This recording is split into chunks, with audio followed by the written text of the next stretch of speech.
Voilà mes amis, on va continuer notre étude sur le livre de Daniel et on est arrivé au 4e chapitre. Je voudrais juste refaire une introduction qui est connue déjà mais qui malgré tout est très très importante.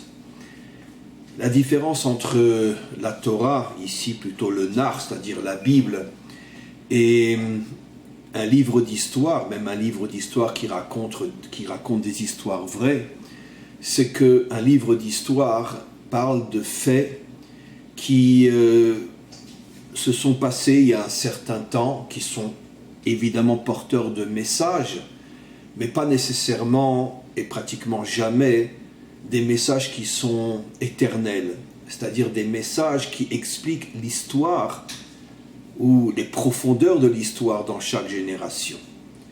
Évidemment, on peut de chaque épisode de l'histoire des nations, de l'histoire des peuples, on peut bien évidemment tirer des messages, mais comme le monde change, comme le monde évolue, comme les civilisations grandissent et disparaissent et viennent d'autres civilisations avec d'autres mentalités, parfois même d'autres visions du monde, d'autres religions, d'autres idéologies, automatiquement le message qui était vrai pour les Grecs ne sera pas forcément vrai pour une autre civilisation. Tandis que les histoires qui ont été choisies dans le Nar c'est-à-dire la Bible en hébreu, sont des histoires qui transmettent des messages fondamentaux qui traversent toute l'histoire. Et quelle que soit la civilisation, quelle que soit la religion, quelle que soit l'idéologie, quelle que soit l'époque ancienne, moderne, ultra-moderne, les messages restent vrais. Simplement, il faut avoir suffisamment de connaissances, suffisamment de sagesse pour les décoder et savoir comment les interpréter dans chaque génération. D'ailleurs, tout celui qui lit la Bible et qui lit les différentes histoires, en ce moment sur Nabuchodonosor a vécu des décennies. Et dans le livre de Daniel, on va raconter 5, 6, 7, 8, 10 histoires sur Nabuchodonosor. Or, c'est clair qu'un homme qui a vécu des années et des années a lui-même vécu quantité d'autres histoires. Pourquoi les autres histoires ne sont pas rapportées aussi dans la Bible? Pourquoi la Bible a-t-elle choisi telle histoire et en a mis de côté des dizaines d'autres? Parce que dans les dizaines d'autres, il y avait certainement des messages, mais des messages qui ne pouvaient pas être éternels et qui ne pouvaient pas être compris et interprétés même 2000 ans ou 3000 ans après. Tandis que les histoires que la Bible a choisies sont encore une fois des histoires dont le message est fondamental et qui traversent l'histoire, qui traversent le temps, qui traversent l'espace, et que dans chaque génération, quelle que soit la génération, celui qui a les clés du décodage peut, grâce à sa compréhension de l'histoire rapportée dans la Bible, peut comprendre aussi sa propre génération. Donc l'histoire que nous allons lire maintenant, comme je l'ai dit déjà dans mon dernier cours, on ne va plus maintenant lire verset par verset et traduire parce que c'est trop long. J'ai malgré tout le livre devant moi sur ma table parce que c'est une longue histoire et je ne veux rien louper. Je vais donc lire par cœur l'histoire, l'expliquer au fur et à mesure, et quand on aura terminé donc la lecture de cette histoire, on commencera l'interprétation. Il est possible, je suis pratiquement même certain, que je consacrerai un deuxième cours à cette histoire, parce que c'est absolument impossible, dans le cadre d'un seul cours, de voir tous les détails et toutes les profondeurs et tous les décodages qui sont cachés dans cette histoire absolument incroyable. Alors, on est au début du chapitre 4, et Nabuchodonosor lui-même a fait un nouveau rêve. On avait vu dans les derniers cours, dans les précédents cours, le rêve de la statue, et après, lui-même, il en avait créé une qui était entièrement en or, mais là, maintenant, on arrive à un deuxième rêve. Et c'est un rêve qu'il rêve à un moment où précise le texte, où il allait parfaitement bien. C'est-à-dire qu'il se sentait très très bien, il était, on pourrait dire, dans le summum de sa réussite, de sa puissance, il n'y avait plus d'ennemis qui le mettaient en danger, il régnait pratiquement sur un empire qui s'étendait pratiquement jusqu'au fin fond, comme on va le voir dans l'histoire, jusqu'aux extrémités du monde, en tout cas du monde peuplé à cette époque-là. Et donc son empire avait atteint pratiquement son apogée. Et encore une fois, il vivait dans une situation de bien-être intérieur, de tranquillité, comme le dit le texte, tranquillité très très très forte. Et tout d'un coup, il fait un rêve qui va le bouleverser. Et il rêve d'un arbre, un arbre immense qui atteint le ciel, qui traverse même le ciel au niveau de sa hauteur et au niveau de sa largeur, qui va d'un bout à l'autre du monde. Et en dessous de cet arbre, tous les animaux, tous les oiseaux, toutes les créatures viennent sous cet arbre pour recevoir de la nourriture de cet arbre, parce que cet arbre possède une nourriture qui peut nourrir à la fois les animaux, qui peut nourrir les oiseaux, les poissons, tout le monde. Ça veut dire que ce n'est pas un arbre fruitier dans le sens naturel du terme, puisque là il s'agit bien sûr d'un songe qui va être interprété par Daniel, et donc cet arbre-là est capable de nourrir le monde entier. Et donc quelque chose de très très positif. Et je pense que vous devinez déjà que cet arbre fait allusion à son empire qui atteint le ciel, on verra ce que cela veut dire, qui va d'un bout à l'autre du monde, et finalement, et tous ceux qui sont soumis à sa royauté, à son empire, sont nourris par lui. Et tout d'un coup, il voit un ange qui descend du ciel et qui coupe l'arbre, et l'arbre s'effondre. Et au moment où l'arbre s'effondre, tous les animaux, tous les oiseaux, toutes les créatures qui étaient sous l'arbre s'enfuient pour ne pas être ensevelis sous l'arbre. Et l'arbre, donc, encore une fois, s'effondre, et l'ange ne va pas, on pourrait dire, détruire entièrement l'arbre. Il va laisser les racines, et il va mettre autour des racines des chaînes, il va mettre une sorte de protection, de manière à ce que personne ne puisse s'approcher des racines et les déraciner elles aussi, et donc détruire complètement l'arbre. C'est-à-dire que le tronc, le feuillage, les fruits, tout a disparu. Les animaux, toutes les créatures qui se nourrissaient de cet arbre-là, tout disparaît. Mais l'ange protège les racines. Voilà donc le rêve que fait Nabuchodonosor. Il se réveille le matin affolé, parce que bon, j'imagine que vous imaginez qu'il a compris que cet arbre-là faisait allusion à son empire qui va jusqu'au ciel. On va interpréter bien sûr dans quelques instants, qui va d'un bout à l'autre du monde. Il a la prétention de nourrir l'humanité tout entière, ça veut dire qu'il se prend finalement pour le bon Dieu. Je commence à interpréter. C'est ça le sens de cet arbre qui va jusqu'au ciel, c'est-à-dire j'ai pas besoin de Dieu.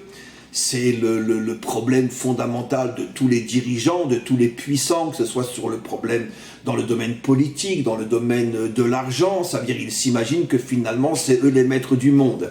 C'est pour ça que le texte nous dit que l'arbre monte jusqu'au ciel. Ça veut dire j'ai pas besoin de toi, ma puissance est capable d'être dans le ciel aussi. Elle va d'un bout à l'autre de la terre, et finalement toutes les créatures, tout ce qui existe a besoin de moi. C'est moi finalement le Dieu. C'est le problème de tous les dirigeants qui, finalement, le pouvoir, la puissance leur monte à la tête et ils se prennent pour Dieu.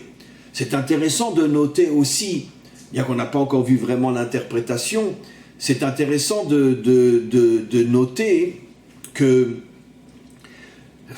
les créatures qui viennent sous l'arbre sont appelées des animaux ou des oiseaux. Mais pourquoi n'est-il pas dit clairement que ce sont aussi des êtres humains?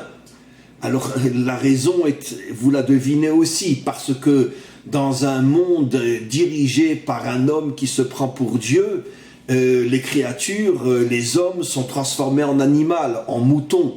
Ça veut dire que vous suivez le berger et vous la fermez. Et le premier qui ouvre sa bouche, il est exécuté. Le premier qui dit la vérité, c'est le problème de toutes les puissances. Et c'est vrai aussi, comme je l'ai déjà dit des milliards de fois, dans les démocraties, parce que la seule différence entre une démocratie et une dictature, c'est que la démocratie s'arrange pour que la vitrine reste suffisamment séduisante pour que personne ne puisse imaginer qu'on est en train d'écraser les peuples. Mais le fait est que le premier qui dérange vraiment, on s'arrange pour, s'il est en moto, lui envoyer un camion pour qu'il soit écrasé. Vous vous rappelez l'histoire de Coluche. Et donc, de toute façon, personne ne peut s'attaquer au système, personne ne peut s'attaquer au pouvoir, parce que si vraiment il dérange et qu'il remet en cause le pouvoir, automatiquement, il est exécuté. Et donc c'est la raison pour laquelle, ici, déjà depuis des millénaires, la Torah compare toutes les créatures qui viennent recevoir leur nourriture de ce bienfaiteur qui se prend pour Dieu, qui est Nabucodonosor. Ils sont comparés à des animaux comme pour dire qu'ils ont perdu leur dimension humaine. C'est toute l'histoire humaine, dans tous les pays, sans la moindre exception, avec des nuances bien évidemment, mais globalement, depuis le début de l'histoire humaine, les peuples sont de véritables animaux, en ce sens que si quelqu'un veut véritablement être un homme et exprimer son avis et s'opposer, si vraiment les dirigeants sentent qu'il dérange, il est immédiatement rayé et exécuté, sans la moindre exception, dans tous les pays jusqu'à aujourd'hui. Alors, il y a une autre partie que je n'ai pas encore expliquée dans ce rêve, je l'ai oublié, donc je reviens un petit peu en arrière, et il voit dans ce rêve qu'après que l'ange donc ait détruit l'arbre, mais par contre il a mis des chaînes autour des racines pour empêcher qui que ce soit de venir terminer le travail et déraciner aussi et enlever les racines, on verra bien sûr l'interprétation de Daniel, ce que cela veut dire. Et il y a une autre partie que j'ai complètement oubliée, que je vais dire maintenant, et il voit Nabucodonosor que finalement, il est lui-même transformé en animal, et il va quitter le monde humain, il va perdre sa dimension humaine, et il va vivre au milieu des animaux pendant 7 ans, et seulement après, au bout de 7 ans, il reviendra. Donc ça, c'est la fin du rêve que j'avais oublié. Alors, il se réveille complètement affolé, puisqu'il a compris ce que tout le monde a compris, que certainement, encore une fois, cet arbre-là fait allusion à sa puissance, à sa royauté, et que tout va être détruit, que lui-même va être transformé en animal. On pourrait dire mesure pour mesure. Tu as transformé tous les peuples que tu dominais en animaux, et toi-même, tu vas devenir un animal. Tu vas perdre la raison. Le verset dit plus encore que le fait qu'il va être transformé en animal, il va perdre complètement la raison, il va devenir fou pendant 7 ans, et il appelle tous ses conseillers, tous ses sorciers, tous ses magiciens, tous ses conseillers, il leur révèle le rêve qu'il a fait, il attend une réponse, et personne n'est capable de lui expliquer réellement ce qu'est ce rêve. Et j'imagine que tous ont dû plus ou moins lui expliquer que son royaume allait s'écrouler, mais d'un autre côté, il y a des points que personne n'arrive à expliquer. Pourquoi les racines sont entourées de chaînes? Qu'est-ce que signifie le fait que je vais devenir fou, je vais devenir un animal pendant 7 ans, puis après je vais revenir à ma royauté? De quoi il s'agit? Il veut une explication claire. Et donc quand il voit que personne n'est capable de lui répondre, alors il fait appel à Daniel et il lui dit: toi Daniel, je sais que l'Esprit divin est en toi, je sais que personne comme toi est capable d'interpréter les rêves les plus secrets, les plus compliqués, les plus profonds, donc je te demande, je vais t'expliquer mon rêve, je te demande donc de l'interpréter. Et on va voir après quelle est l'interprétation. La question qui se pose, c'est pourquoi n'a-t-il pas directement appelé Daniel, puisqu'on l'avait déjà vu dans les précédents cours, depuis que Daniel avait été capable de lui interpréter le secret donc de cette statue et qu'aucun de ses autres conseillers n'avait été capable de le faire, il s'était même prosterné devant lui, il le considérait comme un dieu et en a fait vraiment celui qui est au-dessus de tous. Donc pourquoi ne l'a-t-il pas directement appelé? Alors, l'une des réponses que nos commentaires donnent, c'est parce que comme au fond de lui-même, il sentait qu'il y avait la main du Dieu, du vrai Dieu derrière ce rêve-là, et que finalement c'était une forme de punition d'une certaine manière par rapport à son comportement, de transformer les hommes en animaux et de s'imaginer que c'est lui le Dieu de la terre et le Dieu du ciel. Il hésitait d'appeler Daniel parce que ça le dérangeait d'entendre une vérité qui allait finalement le ramener à ce qu'il est véritablement et le sortir de tous ces fantasmes, de toutes ces illusions qu'ont tous les puissants de se prendre pour le bon Dieu. Et donc il a espéré qu'à travers ces sages et ces magiciens et ces sorciers, il aurait peut-être une réponse qui lui ferait moins mal. Mais quand il a vu que personne n'arrivait à lui donner les réponses à toutes ces questions, il appelle Daniel. Donc il révèle le rêve devant Daniel. Et Daniel lui dit effectivement que ta royauté va tomber complètement. Mais en vérité, Daniel va lui dire quelque chose qui est assez extraordinaire. Il va lui expliquer, il lui fait remarquer que justement que la raison pour laquelle ta royauté va tomber, c'est parce que ton arbre, c'est-à-dire toi, tu te prends pour Dieu, puisque tu montes jusqu'au ciel, tu crois que toute la terre est dépendante de toi, que c'est toi qui décides du sort de l'humanité tout entière, puisque tous sont sous ton arbre. Et puis, l'explication la plus importante, c'est quand il lui explique que cet ange-là, en vérité, il va te rendre fou, tu vas perdre ta dimension humaine, et tu vas devenir un animal pendant 7 ans.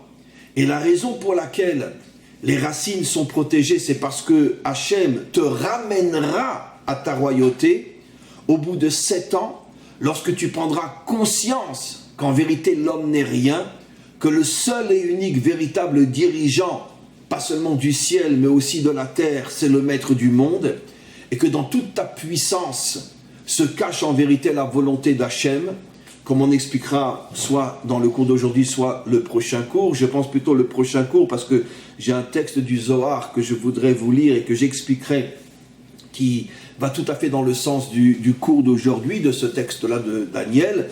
En tous les cas, Daniel lui dit que la raison pour laquelle les racines sont protégées, c'est parce que ta royauté ne disparaîtra pas entièrement, mais ce que le maître du monde veut, c'est qu'au bout de 7 ans, que tu aies vécu comme un animal, que tu as perdu ta dimension humaine, tu te rendes compte véritablement que finalement l'homme n'est rien et que la puissance est un pur fantasme, une pure illusion à l'intérieur de laquelle se cache le maître du monde, et c'est le maître du monde qui décide qui il fait monter et en un instant comment il le fait tomber, comme on l'a vu dans tous les empires et tous les dirigeants et tous les puissants et tous les milliardaires. Ils montent et en un clin d'œil Hachem les fait disparaître. S'ils décident que c'est le moment pour eux de disparaître, comme on l'a vu dans toutes les plus grandes civilisations d'une puissance inimaginable, comme les Grecs, les Romains et des dizaines d'autres. Et donc, quand tu comprendras qu'en vérité, que toute ta puissance, que toute ta grandeur n'est que l'expression de la volonté d'Hachem qui a son plan par rapport à l'histoire, et bien sûr l'histoire telle qu'elle sera jusqu'à la délivrance finale, donc il y a des dimensions inimaginables que tu ne connaîtras jamais, et que toi tu n'es qu'un point qui fait partie du projet divin, et que dans cette partie de l'histoire, Hachem a décidé de te grandir, mais quand il voit que ça te monte à la tête, il peut te montrer que s'il le veut, il te transforme en animal, il te prend toute ton intelligence, et finalement tu vas redevenir toi-même un animal qui a perdu sa dimension d'homme. Lorsque tu vas descendre complètement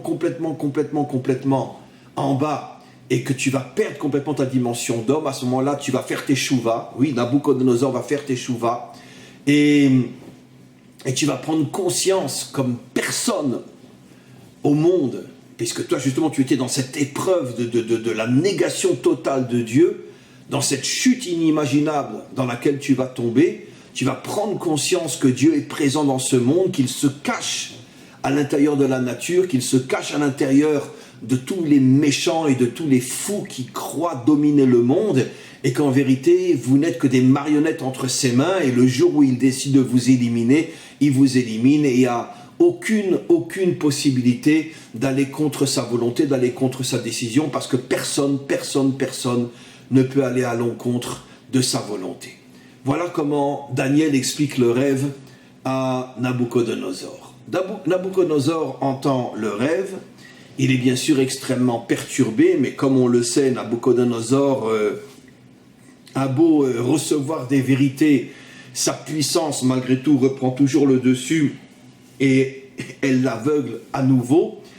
Daniel essaye de le raisonner en lui disant, tu sais, il y a peut-être une possibilité pour que tu puisses t'en sortir si tu deviens un homme bon, qui fait du bien, qui arrête de traiter ses serviteurs, ses citoyens comme des animaux, et que tu commences à faire du bien aux hommes. Et il lui glisse entre parenthèses, puisque à part Daniel et ses 3 amis, ceux qui avaient été jetés dans la fournaise que j'ai expliqué dans le dernier cours, il y avait peut-être 4 juifs dans tout le pays qui avaient vraiment un poste absolument incroyable, mais tous les juifs étaient véritablement traités d'une manière absolument horrible. Ils mouraient tous de faim, ils n'avaient pas de travail.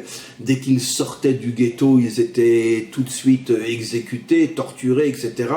La situation des Juifs en Babylonie était catastrophique, comme on le voit dans d'autres prophètes, entre autres le prophète Ézéchiel, et surtout dans nos commentaires. Et donc Daniel lui dit, peut-être que si tu as un peu plus de clémence, un peu plus de bonté à l'égard de mon peuple, et que tu arrêtes de les affamer, tu arrêtes de les torturer, tu arrêtes de les tuer, puisque tous les jours il y avait des soldats babyloniens qui rentraient dans les ghettos juifs et qui prenaient 10, 15, 20 hommes comme pendant la Shoah et qui les exécutaient devant tout le monde pour les terrifier, pour les mettre dans une gestion de panique. Il lui dit, arrête de faire ça et donne-leur à manger. Et peut-être que le maître du monde annulera le décret. Et Nabuchodonosor accepte et il change complètement son attitude à l'égard des Juifs exilés. Et il leur donne un petit peu à manger, il ordonne à ses soldats de ne plus les exécuter. Et en principe, ça aurait dû marcher. Mais d'un autre côté, à partir du moment où il commence plutôt à faire du bien, ça lui monte nouveau à la tête,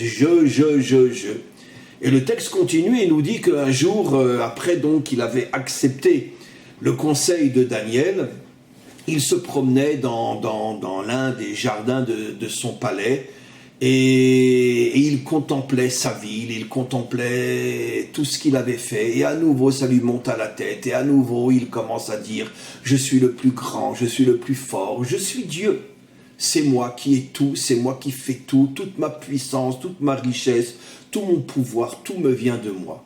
Et à ce moment-là, au moment où il dit ça, il y a un ange, il ne le voit pas sous la forme d'un ange bien évidemment, il y a un ange qui descend du ciel, donc c'est le rêve qui se confirme, et qui rentre dans son cerveau et qui le rend fou complètement. Il perd la raison, il perd la tête, il se met à marcher à 4 pattes, il arrête de parler, il se met à aboyer ou à faire des cris comme un animal, et à 4 pattes, il sort du royaume et il s'en va dans la forêt, vivre comme un animal, et ceci pendant 7 ans. C'est ça en vérité l'essentiel du rêve, parce que pendant 7 ans, la Babylonie n'a plus de souverain, n'a plus personne à sa tête. Et c'est ça l'image que son royaume va s'effondrer. En vérité, il ne va pas s'effondrer totalement, puisque les racines sont toujours là. Ça veut dire la source créatrice est toujours là. C'est pour ça qu'elle est protégée par des chaînes, parce que justement, Hachem ne voulait pas détruire pour l'instant. Elle va être détruite un peu plus tard, mais il ne voulait pas détruire pour l'instant la Babylonie. Il voulait simplement que Nabuchodonosor fasse teshuva. Et donc l'histoire essentielle de ce rêve, c'est sa transformation en animal. Et pendant 7 ans, personne ne sait où il est. Il s'est complètement transformé en animal. Le texte dit que ses cheveux ont tellement poussé qu'on ne le reconnaissait pas. Il mangeait de l'herbe comme les animaux. Il était protégé malgré tout, qu'aucun animal ne pouvait l'attaquer, puisque c'est ça l'histoire, que les racines ne sont pas détruites. Ça veut dire que lui-même ne sera pas détruit. Il est protégé par des forces surnaturelles. Et au bout de 7 ans, il fait teshuva. Il prend conscience que finalement il n'y a que Dieu sur terre, et que tous les hommes ne sont que des marionnettes entre ses mains.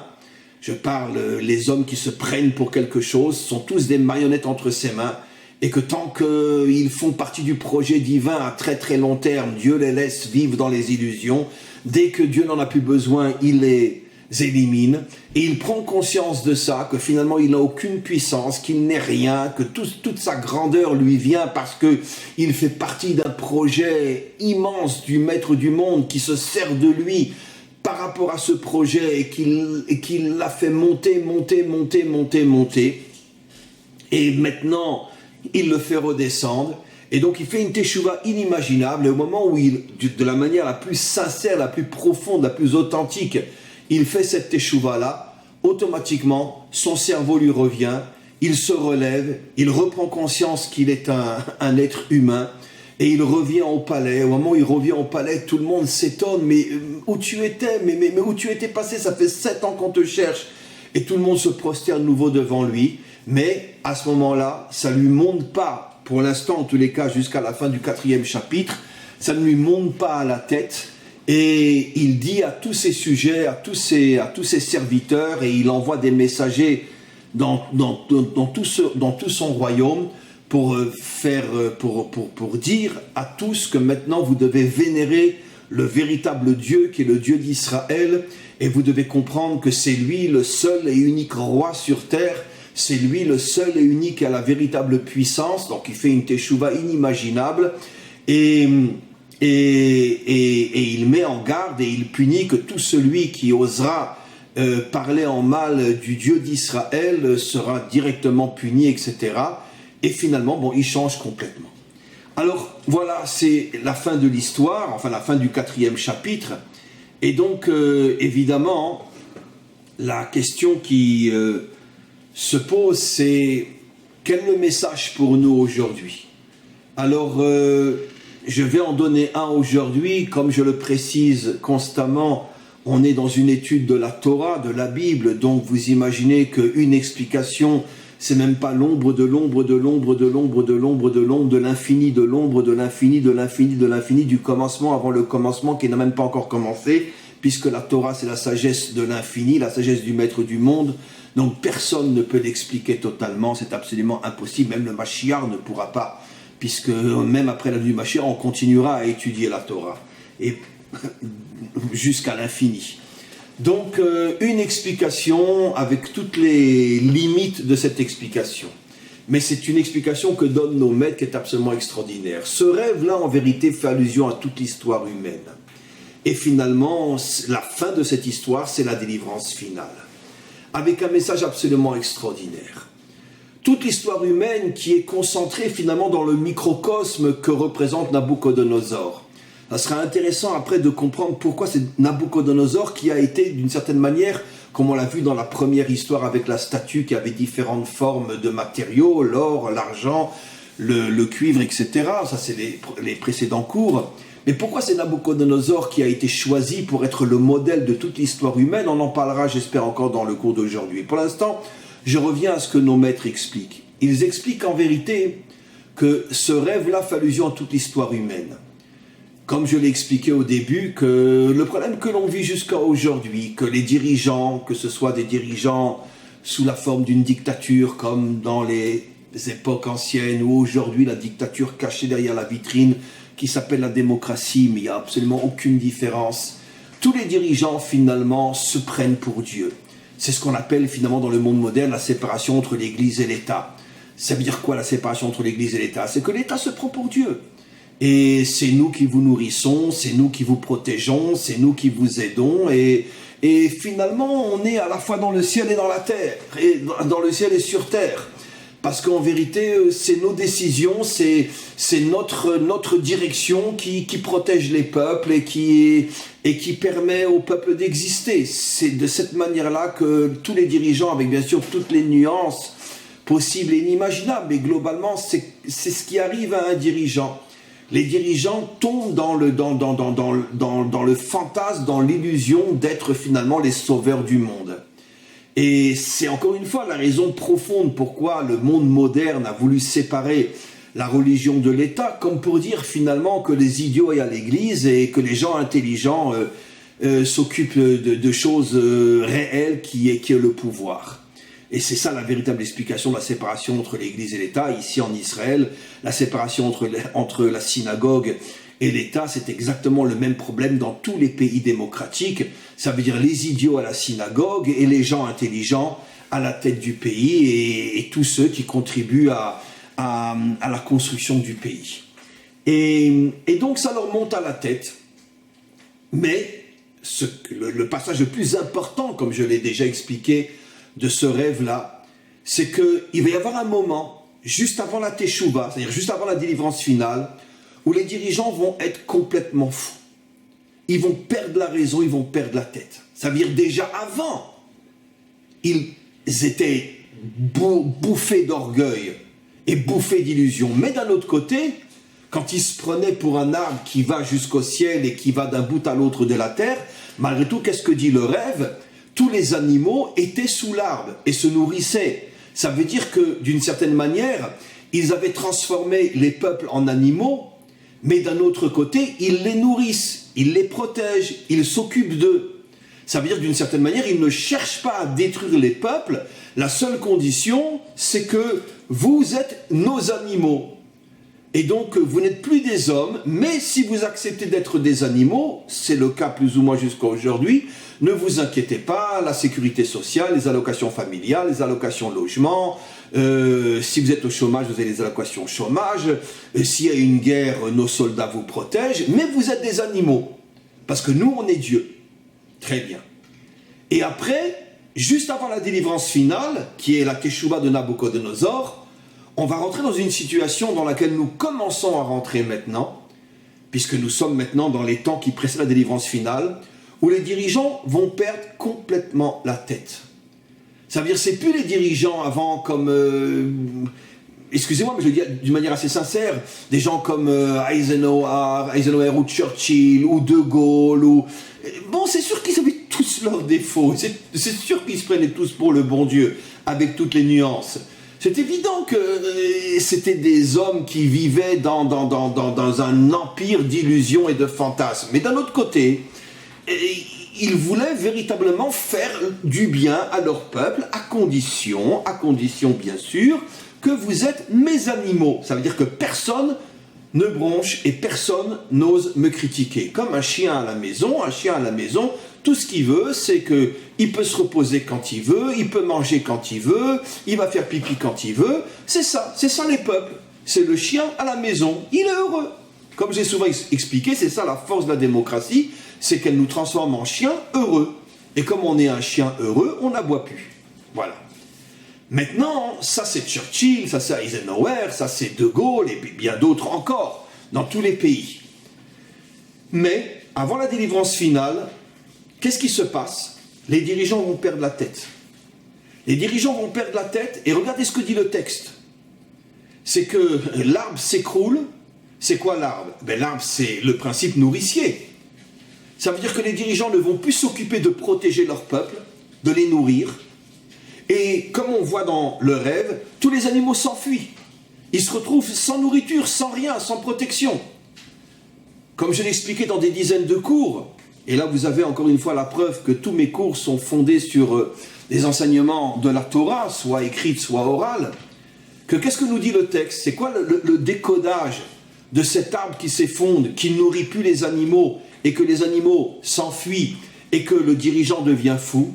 Ça veut dire que juste avant la délivrance finale, je me répète, on va rentrer dans un type de civilisation où finalement les dirigeants vont vouloir détruire les peuples, vont vouloir les détruire.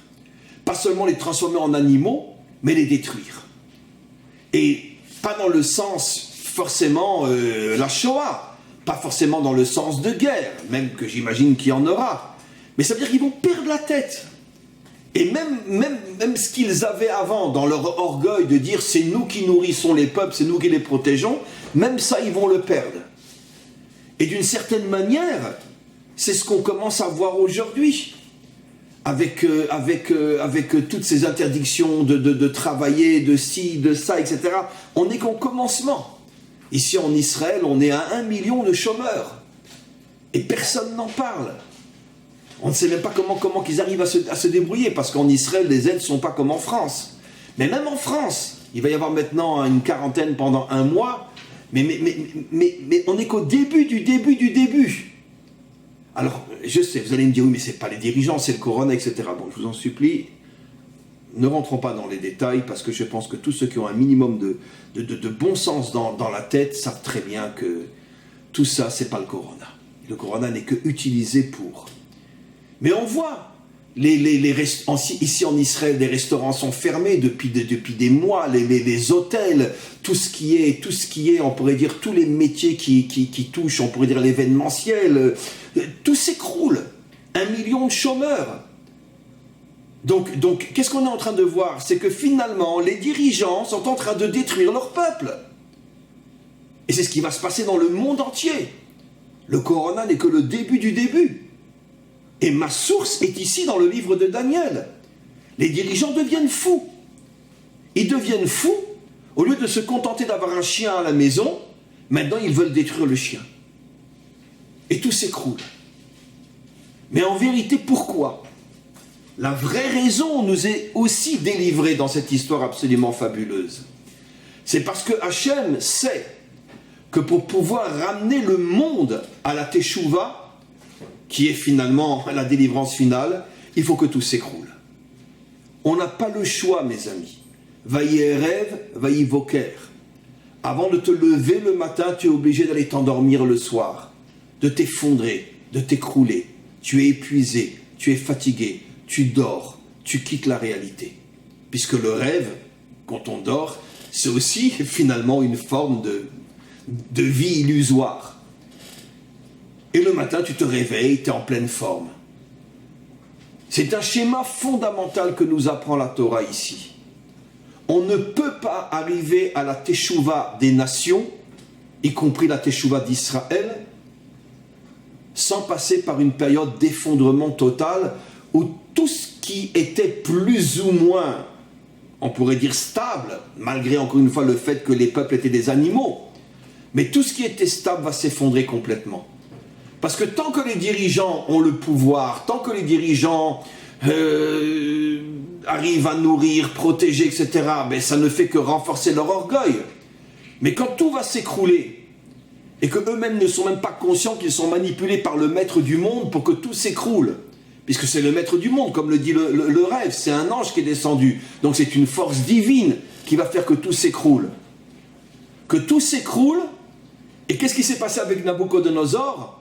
Quand il est arrivé après 7 ans à vivre comme un animal, et qu'il avait perdu son royaume, et que finalement il n'a plus rien, il s'est transformé en animal à 4 pattes, à ce moment il va prendre conscience, en ayant touché le fond, qu'il n'y a que Dieu sur terre. Eh bien mes amis, ce message absolument incroyable est celui qui nous concerne aujourd'hui. Nous sommes rentrés dans cette période. Nous ne sommes encore qu'au début de cette période. Je ne le dis pas d'une manière défaitiste ou pessimiste, mais mon devoir en tant qu'enseignant, c'est de dévoiler la vérité et la réalité telle qu'elle est enseignée par tous nos prophètes, en particulier ici dans le livre de Daniel.